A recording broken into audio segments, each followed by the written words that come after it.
Welcome everyone. So today we will discuss what happens to an acid or a base in a water solution. Do acids produce ions only in aqueous solution? Let us test this. Activity 2.9. Take about 1 gram solid NaCl in a clean and dry test tube and set up the apparatus as shown in figure 2.4. Add some concentrated sulfuric acid to the test tube. What do you observe? Is there a gas coming out of the delivery tube? Test the gas evolved successively with dry and wet blue litmus paper. In which case does the litmus paper change color? On the basis of the above activity, what do you infer about the acidic character of dry HCl gas and HCl solution? So what you have to do, first you have to take a clean and dry test tube.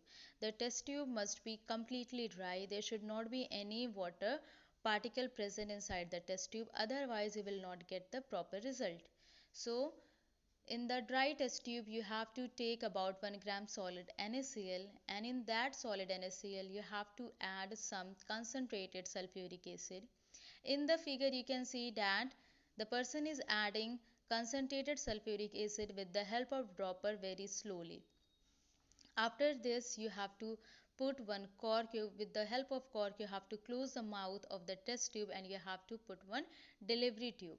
The reason is that so if any gas is evolving, then the gas should not be able to escape, and the result which you want, it can come in a proper way.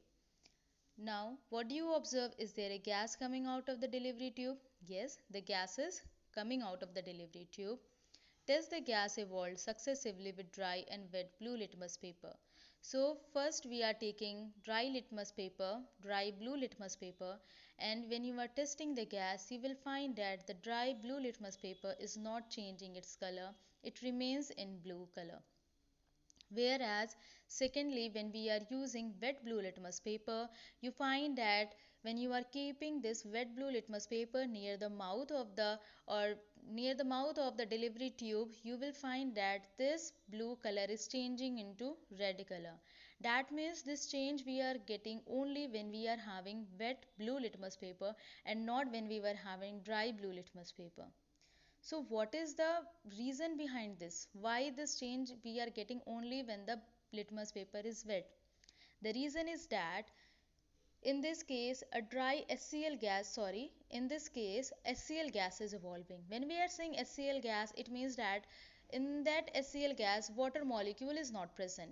And when you are testing this HCl gas or hydrogen chloride gas with dry litmus paper, so that dry litmus paper is also not having any water molecule, and that is why as there is no presence of water molecule, that is why there is no change in color, because as I have told you in the last activity, or as I have told you before that also, that it is any acid or any basic compound, it is showing their acidic or basic nature only in the presence of water. The reason is that because in the presence of water, these compounds, they are dissociating into their constituent ions. If there is no presence of water, then these compounds, they will not break down into its constituent ions. So here in the first case, when you are using dry blue litmus paper, you are having hydrogen chloride gas. It is also not containing any water particle, and the dry litmus paper is also not containing any water particle. So as there is absence of water molecule, so this HCl is not going to dissociate into its constituent ion. It will remain in its own form, which is HCl. And that is why, as there is no release of H plus ion, as you are not getting any H plus ion, that is why the litmus paper is not changing color from blue to red. But in the second case, when you are having wet litmus paper, now again you are testing with this with the dry hydrogen chloride gas. That means the gas is not containing water molecule, but when you are using wet litmus paper, so the litmus paper is having water molecule. So as soon as this gas will come in contact with the wet litmus paper, it will as there is presence of water molecule in it, so in the presence of water molecule, it will dissociate into its constituent ions, as H plus and Cl minus, that means hydrogen ion and chloride ion. Now as in this case you are getting hydrogen ion, and because of the formation of hydrogen ion or because of the release of hydrogen ion, you are getting or you are observing a change in the litmus paper from blue to red. So the difference lies in the presence of water molecule. This is the only reason in this activity. That means in the first case, when you are using dry litmus paper, there is no presence of water molecule. But in the second case, when you are using wet litmus paper, so the water molecule is present, and in the presence of water molecule, HCl gas or hydrogen chloride gas is dissociating into its constituent ions and producing H plus, that means hydrogen ion. And because of the formation of hydrogen ion or release of hydrogen ion, the litmus is changing its color from blue to red. So this is about the activity. Now one note is given, note to teachers: if the climate is very humid, you will have to pass the gas produced through a guard tube or drying tube containing calcium chloride to dry the gas. So what it is saying, I think you must be knowing about humid weather. Humid weather means when there is lot of moisture present in air. So if you are performing this activity in humid weather, in humid condition, when lot of moisture is present in our surrounding, then what happens, there is a fair chance that this hydrogen chloride gas is also containing some of the moisture or some of the water vapor. But to test this or to get the result properly, we need dry hydrogen chloride gas. So what we are doing, there is just one additional setup which we need to put, is a guard tube. Guard tube means you can see it is showing one sort of tube which is containing calcium chloride. Now why it is containing calcium chloride? Calcium chloride is also a chemical compound.